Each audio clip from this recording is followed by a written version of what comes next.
So in this video, we're going to go through the 2019 questions, but we're going to break it down into the calculator section and look at all of the questions which involve percentages.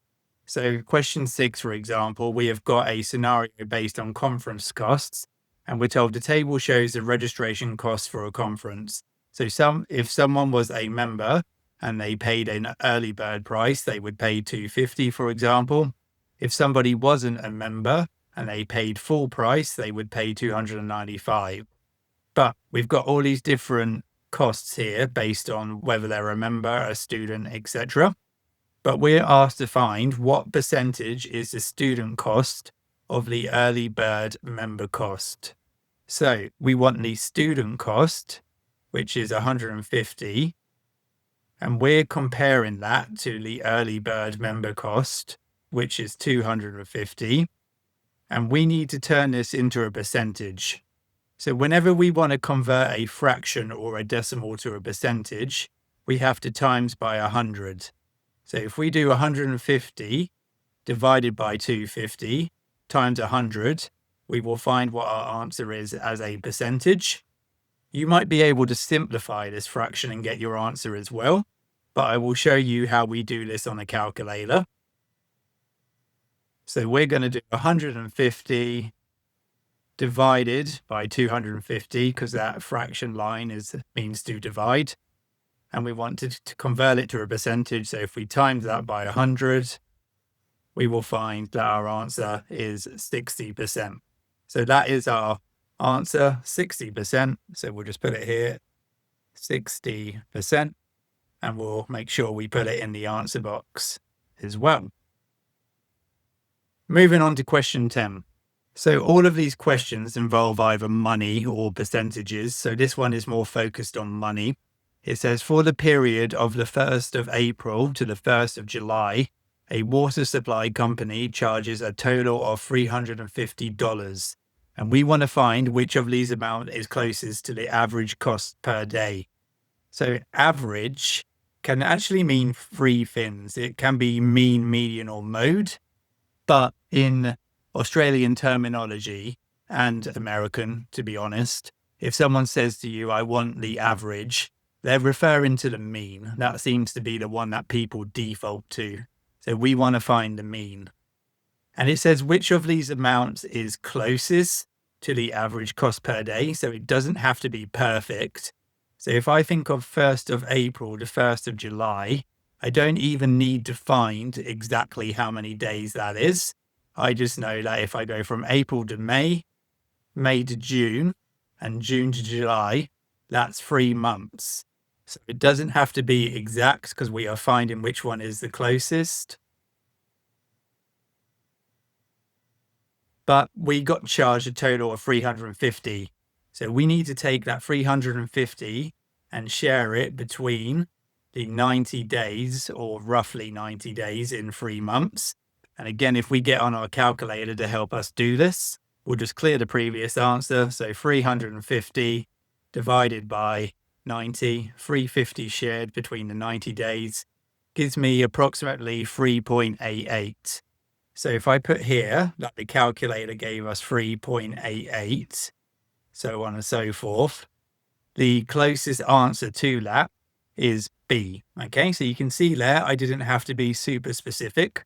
And when you're doing multiple choice, bear that in mind. You choose which one is closest. So I didn't have to get my answer perfectly. I could see from a rough estimate which one was realistic. Question 12 and 13 has a few more percentages, and we've got our information given to us in a table.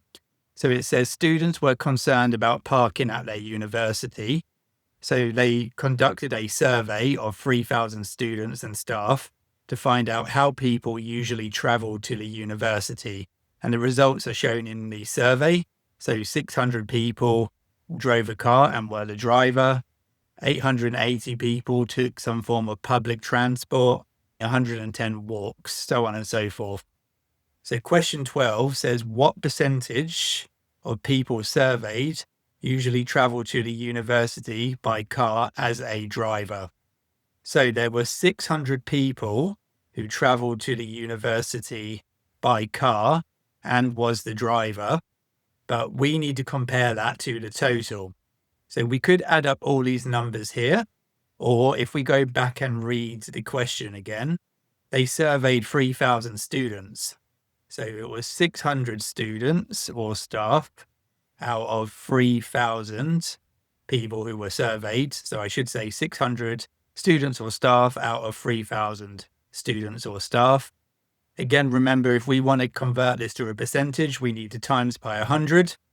So if we times this by 100 and then get our answer, we could simplify this fraction. So if you know how to simplify that fraction and make it into a percentage, then that's great.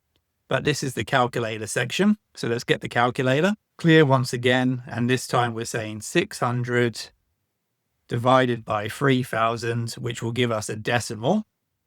But we want to convert that to a percentage. So we times 100. And that tells us it's 20%. So either by simplifying your fraction or using the calculator, we get an answer of 20%. Question 13 says the total number of students and staff at the university is 12,000. So 3,000 people were asked, but there is 12,000 people working or going to university there to study.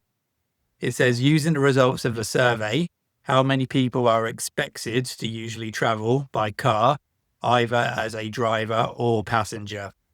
So a key word here is or.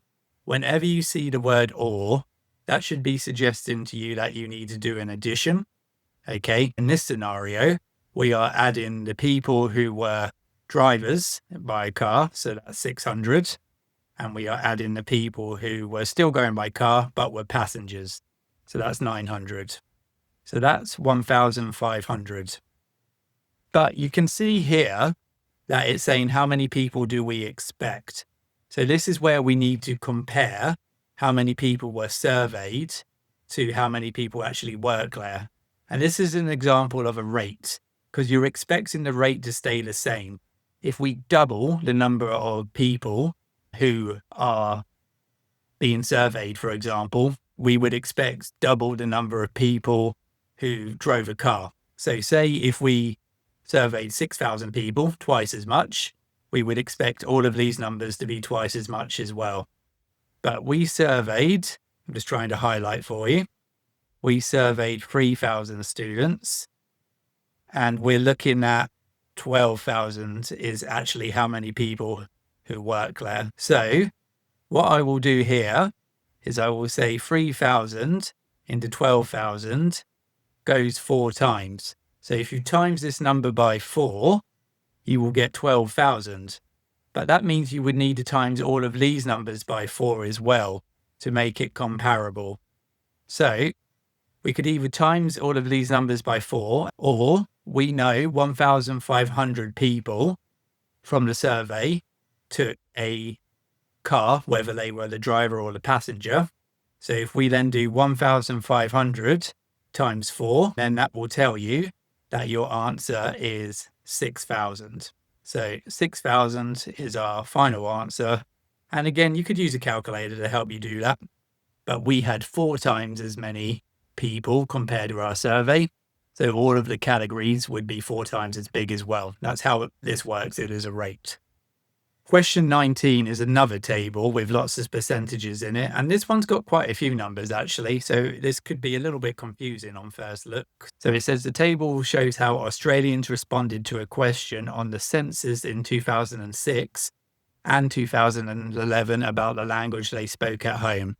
So just in case you're wondering, a census is basically where you survey absolutely everybody you can. Yeah, so it's like a questionnaire, but you include absolutely everyone. And it says, what was the change in the percentage of who spoke a language other than English at home from 2006 to 2011? So let's just go get the numbers that we need. In 2006, the people who spoke a language other than English at home was this number here, but that also was 15.8%. Whereas in 2011, the people that spoke a language other than English was this number here, which is 18.2% of that total. So just to reiterate, it says, what was the change in the percentage who spoke a language other than English at home? So we're not focusing on the change in terms of this number here to this number here. It wants how much the percentage either went up or down by. So what we know is in 2006, it was 15.8%. And in 2011, it was 18.2%. We want to change, which is a subtraction. So if we do 18.2, take 15.8, that will give us our change. Okay. So using the calculator to help us, 18.2, take 15.8 is 2.4. But we need to see whether it is a 2.4% increase or decrease. So just add some percentage signs here as well to be nice and consistent. Now, if you put the numbers in a certain order, this would actually give you the answer, but let's just compare things again. All right. So it went from 15.8 to 18.2. That means it's an increase, because if we think of it on a number line, it started at 15.8 and then 18.2 would be further this way, which means it went up. And increase means going up and decrease means going down. So it is a 2.4% increase. And then last one for this section, it says a newspaper report from 2016 had this comment about the growth in HECS loan, which is student loan here in Australia. It says by 2026, which is now actually, 4 billion worth of new loans will probably never be repaid and have to be written off each year, up from 1.9 billion currently. So basically saying that they'll never be able to pay them. But it wants us to find a difference between 4 billion and 1.9 billion. So difference is telling you to do a subtraction, but the biggest thing here is knowing how many zeros are in a billion, because if you don't know that, that's obviously going to be quite tricky. So I'll just write it here. So a billion equals 9 zeros. So if we had 1 billion, for example, that would be 1 followed by 9 zeros. Even if you didn't know this, you do have multiple choice. So you might have been looking at some of these others and just going, that seems too small. But we've got 4 billion. So 4 followed by 9 zeros. Subtract 1.9 billion. So this one's a little bit trickier. The 1 goes here, the 9 comes afterwards, and then all the other numbers are 0. That would be representative of 1.9 billion. And we could do this in a very big column if we wanted to, but considering this is the calculator section, I'm just going to use the calculator section to help me. Although you might be looking at the answers already and saying, well, that one has got the correct amount of digits in it. But let's just double check using the calculator. Again, I'm just going to clear this. So we've got 4 billion. And be careful with your zeros here. So 1, 2, 3, 4, 5, 6, 7, 8, 9, 4 billion minus 1.9 billion, which is 1, 9 to represent the 1.9. And then we have 8 zeros following that. So at the moment we've got 3. We now have 6, 2 more, and we get the answer here, which is option D. But we can just double check that has 8 zeros. So we want our answer to have 8 zeros as well, which is option D. I hope you found this useful. And if you check above, you can see other videos where I'm going through the previous 2019 paper. And you can also look at the description where you can find lots of my other resources and tools that I help my students to prepare for LANTITE numeracy. Best of luck in your revision, and I hope to see you again soon.